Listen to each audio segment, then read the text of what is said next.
মাগরিবের নামাজের পরে হাসবুনাল্লাহু নি'মাল ওয়াকিল এই দোয়াটা যদি 33 বার করে পাঠ করতে পারে, আল্লাহ পাক নগদে তাকে 4টা পুরস্কার দান করে দেয়। যেরকম সুবহানাল্লাহ। এবং এই পুরস্কারগুলো আপনি নিজের চোখে দেখতে পারবেন যে হাসবুনাল্লাহু নি'মাল ওয়াকিল এই দোয়াটা পাঠ করার কারণে আল্লাহ পাক আপনাকে কি কি বেনিফিট দান করেছে। 1 নম্বরে আল্লাহ পাক আপনার দুশ্চিন্তা, আপনার টেনশন আল্লাহ পাক দূর করে দিবে। আপনি যত বড় দুশ্চিন্তায় থাকেন না কেন, আপনার টেনশন আপনাকে একদম শেষ করে দিচ্ছে।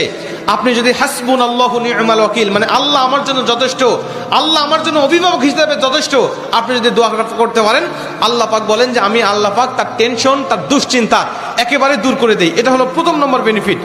দ্বিতীয় নম্বর বেনিফিট হলো যে এই দোয়াটা যদি কোনো ব্যক্তি নিয়মিত পাঠ করতে পারে, রাসূল সাল্লাল্লাহু আলাইহি ওয়াসাল্লাম বলেন যে আল্লাহ রাব্বুল আলামিন তার বিপদ আপদ বালা মুসিবত আল্লাহ পাক দূর করে দেয়। এটা আল্লাহ পাক নিজেই তার জন্য সাহায্যকারী হয়ে যায়। বিপদ আপদ বালা মুসিবত তার সামনে আর কিচ্ছু রাখে না। আপনি যত হাসবুনাল্লাহু নি'মাল ওয়াকিল পাঠ করবেন, তত আল্লাহ পাক আপনার সামনে থেকে বিপদ বালা মুসিবত দূর করে দিবে। এটা হলো 2 নম্বর। 3 নম্বরে নবীজি সাল্লাল্লাহু আলাইহি ওয়াসাল্লাম বলছেন যে ব্যক্তি হাসবুনাল্লাহু নি'মাল ওয়াকিল বেশি বেশি পাঠ করবে, আল্লাহ রাব্বুল আলামিন সে যদি কারোর দ্বারা জুলুম শিকার হয়ে থাকে, সে মাজলুম, তার উপরে কেউ জুলুম করেছে, তার উপরে কেউ কষ্ট দিয়েছে, তাকে এই কষ্টটা সে পেয়ে আল্লাহ পাকের কাছে হাসবুনাল্লাহু নি'মাল ওয়াকিল পাঠ করেছে, আল্লাহ পাক বলেন নিজেই আমি ওই মাজলুমের পক্ষে হয়ে যাই, জালিমের বিপক্ষে আমি আল্লাহ নিজের অবস্থানটা দাঁড় করা দেই। যেরকম সুবহানাল্লাহ। ভাই, আল্লাহ যদি আপনার পক্ষে দাঁড়ায় যায়, আপনার কিছু লাগে? আল্লাহ যদি আপনার জন্য সাহায্যকারী হয়ে যায়, আর কিছু লাগে? আপনাকে কোন জালিম আপনার উপর জুলুম করছে, আপনি হয়তো বা সেই জালিমের কাছে আপনি কিচ্ছু না, একেবারে তুচ্ছ, কিন্তু আল্লাহ তো তার থেকে অনেক বেশি শক্তিশালী।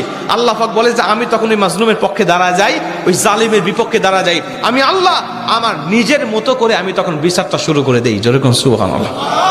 এজন্য যদি কেউ আপনার উপর জুলুম করে, আপনি হতাশা হবেন না, আপনি কষ্ট পাবেন না, আপনি আসমানের দিকে মুখটা উঁচা করে বলবেন হাসবুনাল্লাহু নি'মাল ওয়াকিল নি'মাল মাওলা ওয়া নি'মান নাসির। আপনি এই দোয়াটুকু শুধু পাঠ করবেন, দেখবেন যে আল্লাহ পাক আপনার সব হতাশা, সব দুশ্চিন্তা, সব টেনশন আল্লাহ পাক মুহূর্তের মধ্যেই আল্লাহ পাক আপনার দূর করে দিয়েছে। যেরকম সুবহানাল্লাহ। এবং 4 নম্বরে রাসূল সাল্লাল্লাহু আলাইহি ওয়াসাল্লাম বলছেন যে তাকে আল্লাহ পাক দুনিয়া এবং আখিরাতের কল্যাণগুলো আল্লাহ পাক তাকে দান করে দেয়। দুনিয়াতে যত কল্যাণ, যত খারাপই আছে এগুলো দূর করে দেয়, কল্যাণগুলো আল্লাহ পাক দান করে দেয়। আবার আখিরাতের যত কল্যাণ লাগবে আপনার সব কল্যাণগুলো আল্লাহ পাক আপনাকে দান করে দিবে।